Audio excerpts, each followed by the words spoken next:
I feel like this year's NHL trade deadline was a great experience, not because of how fun the trades were, but because of all the rules that we learned along the way. The Evgeny Dadonov situation had really started shedding to light the individual rules of the NHL's trade deadline and how teams are allowed to make trades after the trade deadline. It's just these players that get traded are not allowed to play in the NHL, not in the regular season, not in the playoffs. And so you have moves like this that are still allowed to be made, and they are perfectly legal. Kevin Weekes coming to us from behind a door with a steel wire glass in-framed thing. It doesn't really look like the most comfortable recording space for him.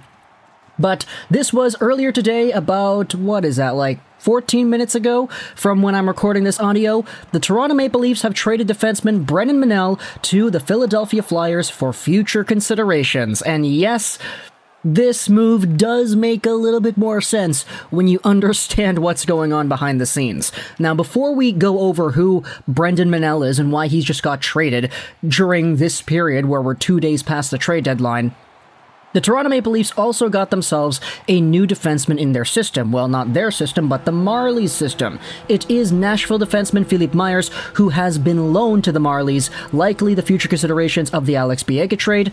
Because Philippe Myers is a considerable borderline NHL caliber defender, he is better than Menell.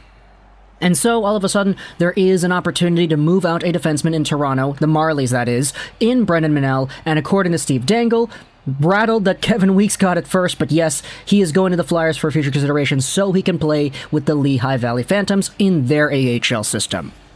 Brennan Menell, 24 years old, right-handed defenseman, 5'11", 183. He's a small guy who had been doing pretty okay with the Marlies. 5 points in 20 games. Not really the best. He was a lot more of a better offensive producer with the Iowa Wild. 47 points, 57 games there. 44 points in 70 games in 2018-19.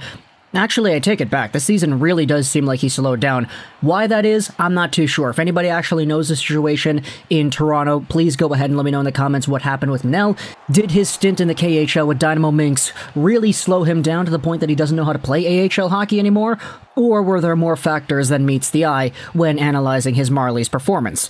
Either way, Menell's going over to the Philadelphia Flyers AHL system, the Lehigh Valley Phantoms, so hopefully he's able to revive his career there. 47 points in 57 games played, really good actually, so hopefully he's going to be able to do a lot more because he's got a lot more of a track record that indicates that he's probably capable of a lot more after being the Minnesota Wild Lethbridge Hurricanes signee that he was in 2017. So, long story short, yeah, you can make trades. You can do things still as long as the players that are getting traded do not suit up in the NHL. Menell is going over to the AHL system for the Flyers. We have ourselves Philippe Myers getting loaned to the Marlies, and Kevin Weekes broke the trade from behind a weird-looking door. So talk to me in the comments all your thoughts about Brennan Menell getting traded from Toronto to Philadelphia. I hope you enjoyed this video. And bye.